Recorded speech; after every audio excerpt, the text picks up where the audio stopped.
ভৌত ও রাসায়নিক ধর্ম, মৌলের ধর্মের পর্যায়বৃত্ততা, পর্যায় সারণী ক্লাস 3 নম্বর ক্লাস। এটা আজকে আমরা পর্যায় সারণীর ব্যাসার্ধটা কী করে চেঞ্জ হয় পর্যায় বরাবর এবং শ্রেণী বরাবর, জাস্ট প্রাথমিক ধারণা, ব্যতিক্রম দিয়ে কোনো পড়ব না। এটা ক্লাস 10-এর ধারণা।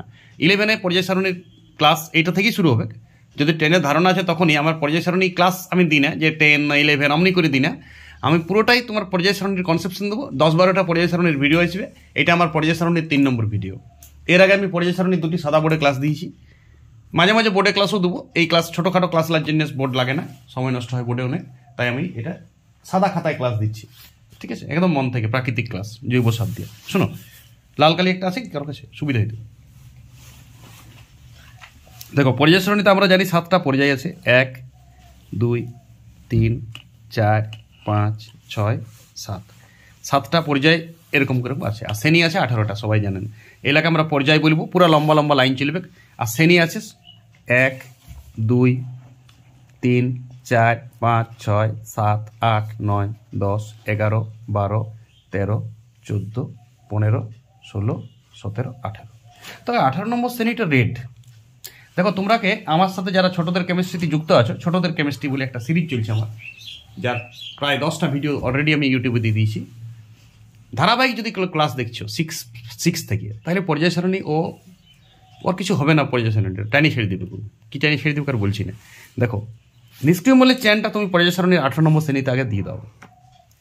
আমি বলেছি এটা হিলিয়াম, নিয়ন, আর্গন, ক্রিপ্টন, জেনন, রেডন। বাস 7 নম্বর শ্রেণী এখন হাওয়া চলুক। এখন আধুনিক পর্যায় সারণীতে 118টা প্রায় ধরা হয়, আবিষ্কৃত এবং কৃত্রিম। আমি একদম পর্যায়গুলো কেটে নিচ্ছি।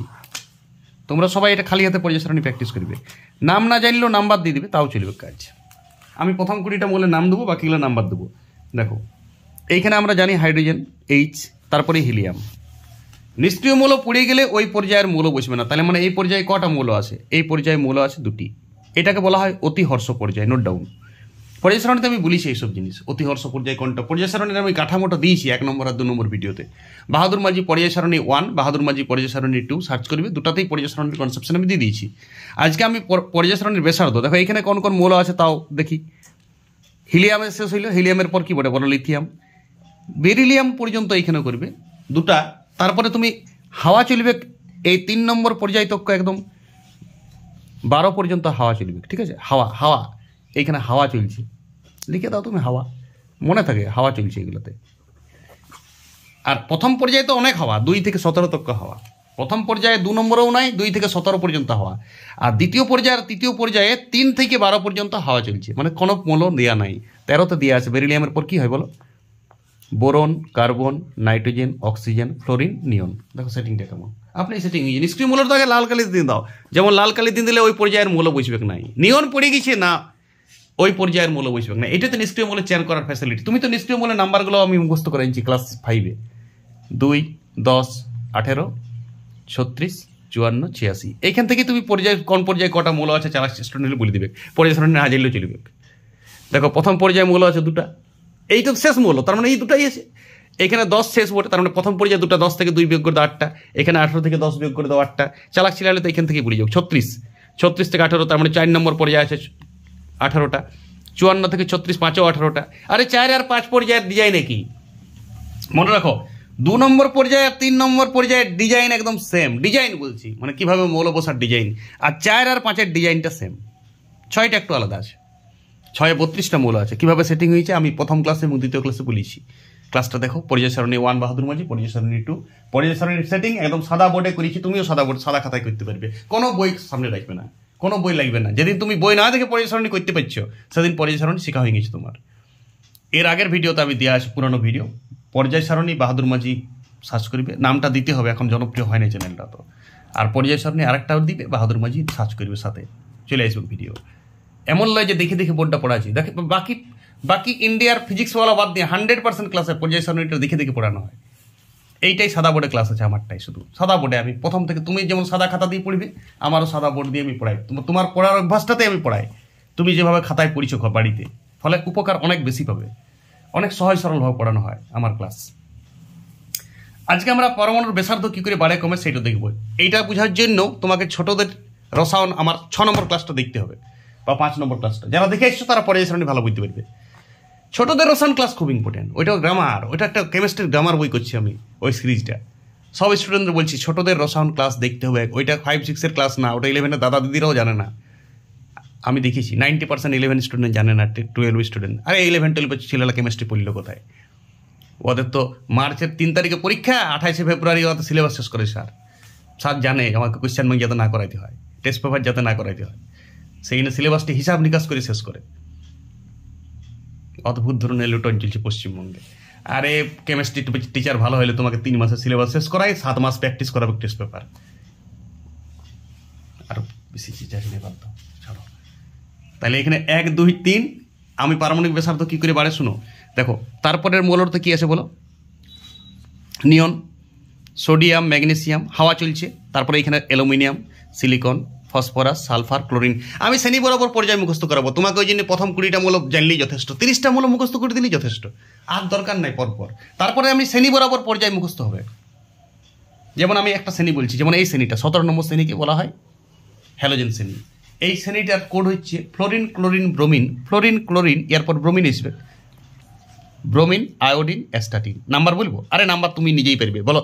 ফ্লোরিন ক নম্বর মৌল? প্রথম 20 মৌলের মধ্যে আছে 9, জানো তোমায় আয়ত্ত করাইছি। ফ্লোরিন তো 9 নম্বর মৌল, তাহলে 9-এর সাথে 8 জাম করো, এইখানে 2, 10, 18, তো এইখান থেকে বেরিয়ে ইও 8 জাম, তো ইও 8 জাম হবে, তাহলে ক্লোরিন 17। ক্লোরিন তো জানোই 17 বটে, প্রথম 20-এর মধ্যে আছে। আর ব্রোমিন 35, আয়োডিন 53, অ্যাস্টাটিন 36 যোগ, এখানে 32 যোগ আছে, তো এখানেও 32 যোগ করবে, নিশ্চয়ই 32 যোগ করলে 85 হবে। নাম্বার তো অটোমেটিক বেরিয়ে যাবে। আরে শেষ মৌলটা যেমন যেমন জাম্প গেছে, প্রত্যেকটা শ্রেণী এমনি জাম্প যাবে। অ্যাটমিক নাম্বার তো বুঝবে, তাহলে কোনটাতে কত প্রোটন আছে বুঝতে পারি গেলে। আমি তো বলেছি পরমাণু সংখ্যা কোনটা, প্রোটন সংখ্যাই পরমাণু সংখ্যা, আর ইলেকট্রন সংখ্যা বুঝিয়ে গেলে যে যত নম্বর মৌল তার তটাই প্রোটন আছে আর তটাই ইলেকট্রন আছে। ইলেকট্রন বিন্যাসটা যারা জানো না তাদের জন্য একটু বলছি। দেখো একটা বেসিক ইলেকট্রন বিন্যাস, এখন এসপিডিএফ ফর্মে নয়, সাধারণ ফর্মে। যেমন আমি একটা মৌল বাছিয়ে নিচ্ছি অ্যালুমিনিয়াম, বলো অ্যালুমিনিয়ামের ইলেকট্রন বিন্যাসটা কি হয়েছে? মাঝে প্রোটন কটা আছে নিউক্লিয়াসে? 13টা। নিউট্রনও প্রায় 13টাই থাকে, এইটাকে বলা হয় নিউক্লিয়াস। আর ধারে ধারে ইলেকট্রন ঘুরে। প্রথম কক্ষপথে কটা ইলেকট্রন ঘুরে? 2টা অ্যালুমিনিয়ামে। তারপরে কক্ষপথে কটা ঘুরবে? 8টা। আরে 13টা ইলেকট্রন আছে, যদি না জানছো তো আমার ইলেকট্রন বিন্যাস ক্লাসটা দেখে আসো। ছোটদের রসায়ন সাথে দিয়ে দিয়েছি ইলেকট্রন বিন্যাস পুরা, বাচ্চারা করে 5-এ, সবাই বাচ্চারা এটি জানে 5-এ। আমার কাছে যতজন বাচ্চা টাচে আছে সবাই জানে 5-এ বেশি খাই এইটা।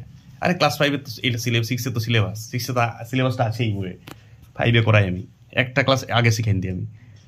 আর এইখানে কত আছে? 3টে। দেখো এখানে 3টা ইলেকট্রন। তাহলে এই নিউক্লিয়াস থেকে একদম লাস্ট কক্ষের ইলেকট্রন তক যতটা ব্যাসার্ধ আসছে সেটাই আমরা পরমাণুর ব্যাসার্ধ ধরি কল্পনাতে। বৃত্ত, এটাকে বৃত্ত হবে একটা। তাহলে পরমাণু ব্যাসার্ধ বুঝতে হচ্ছে ব্যাপারটা কি। তাহলে অ্যালুমিনিয়ামের এটা পরমাণু ব্যাসার্ধ, আমি ছবিটা আঁকলাম অ্যালুমিনিয়ামের। তেমনি তুমি কল্পনা করবে সালফারের সব। তাহলে বলো এখানে সোডিয়ামের ইলেকট্রন বিন্যাসটা কী হবে? দেখো সোডিয়ামে প্রোটন আছে 11টা, 11 নম্বর মূলত 11টা প্রোটন। এইটাই ফ্যাসিলিটি নাম্বার মুখস্থ করার। নিউটনও কাছাকাছি আছে 11, বলছি নাই কোনো আইসোটোপ না জানলে বোঝা যাবে না। 11-এর কাছাকাছি গ্যারেন্টি একদম, হয় 12 থাকতে পারে বা 13, এমন নয় যে 500 আছে ওইখানে। 11 প্রোটন আছে তো কাছাকাছি নিউটন থাকে।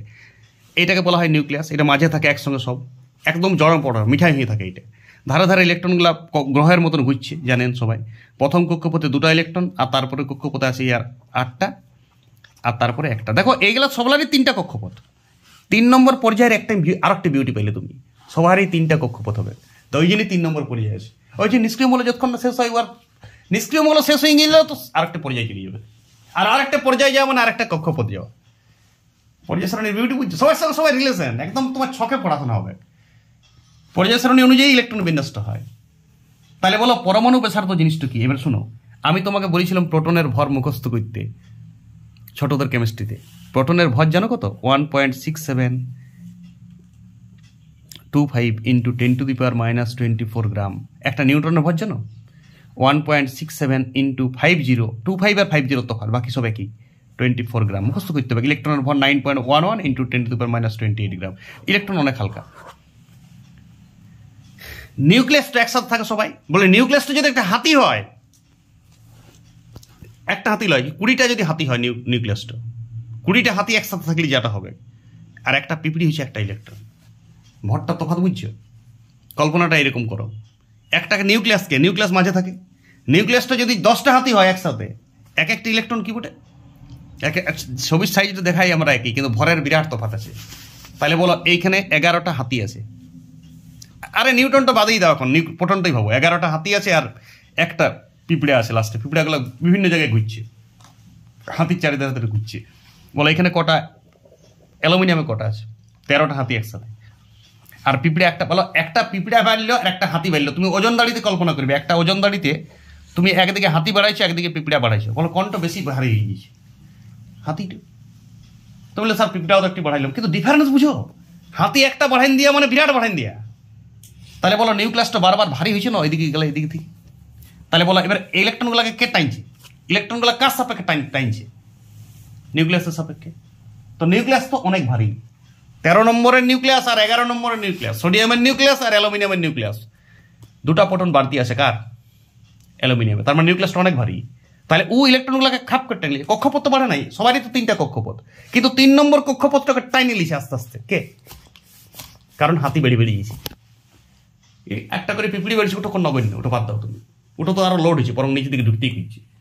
তাহলে তোমার ক্লিয়ার হয়ে গেল, একটা পর্যায়ে যত বাঁ দিক থেকে ডান দিকে যাব তত পরমাণুর ব্যাসার্ধ কি হবে?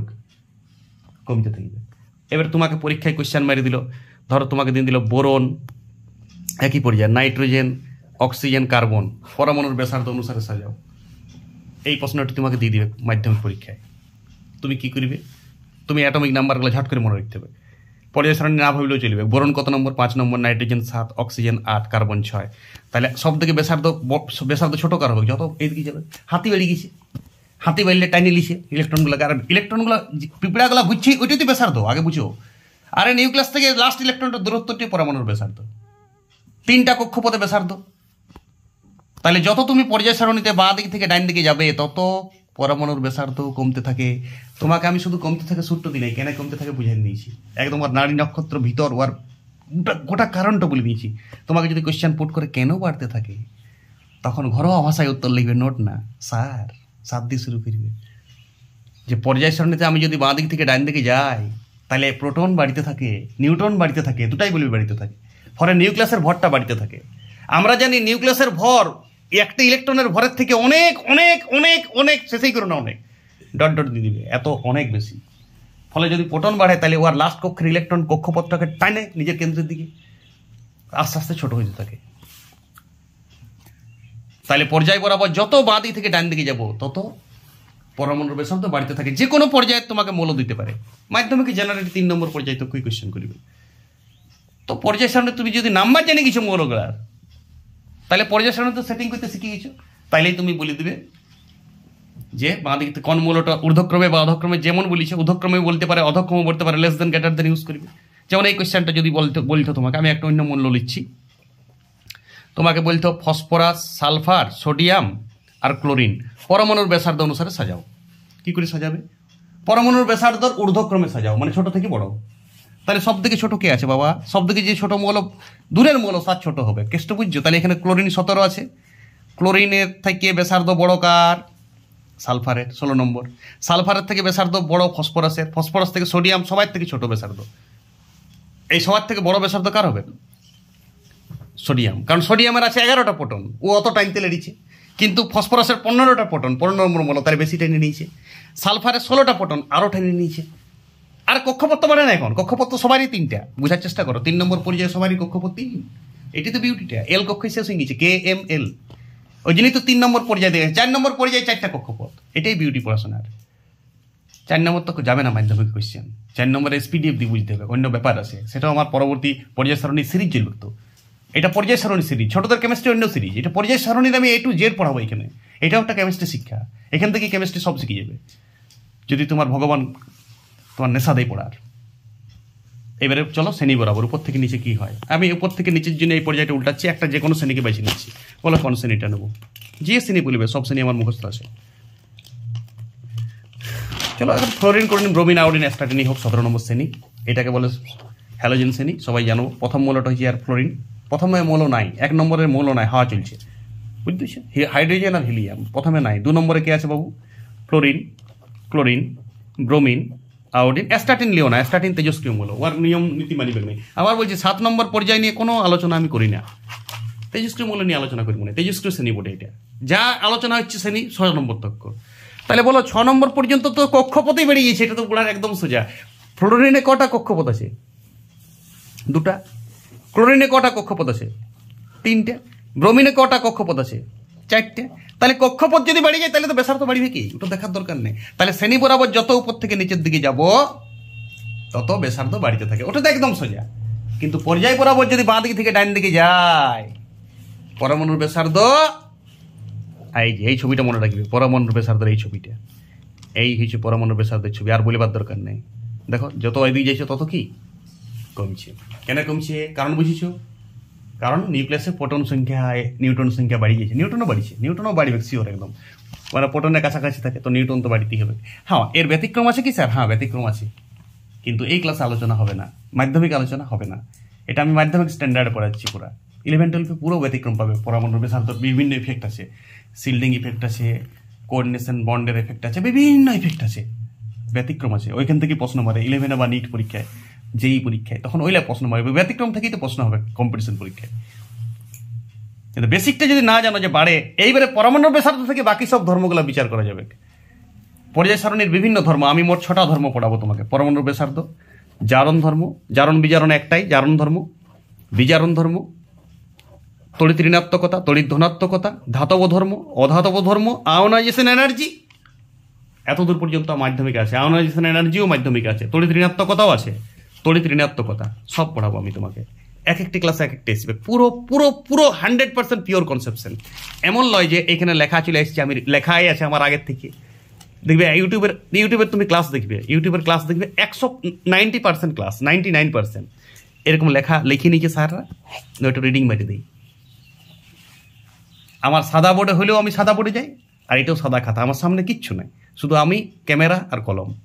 আর ক্যামেরা আমার যে করছে তিনি, বাস। মাঝে মাঝে কিছু দর্শকও থাকে মাঝে মাঝে। তো এই তো পড়াশোনা। নিশ্চয়ই পরমাণু ব্যাসার্ধ পর্যায় সারণীতে কীভাবে বাড়ে কমে বুঝে গেছো। নেক্সট ক্লাসগুলোতে আমি পর্যায় সারণী আর অন্যান্য ধর্মগুলো নিয়ে আলোচনা করা হবে। সবাই ক্লাস দেখবে। পর্যায় সারণীতে একদম বই লাগবে না, তোমাকেই বই করে দেবো, তুমিই পর্যায় সারণীর বই হবে। ওকে।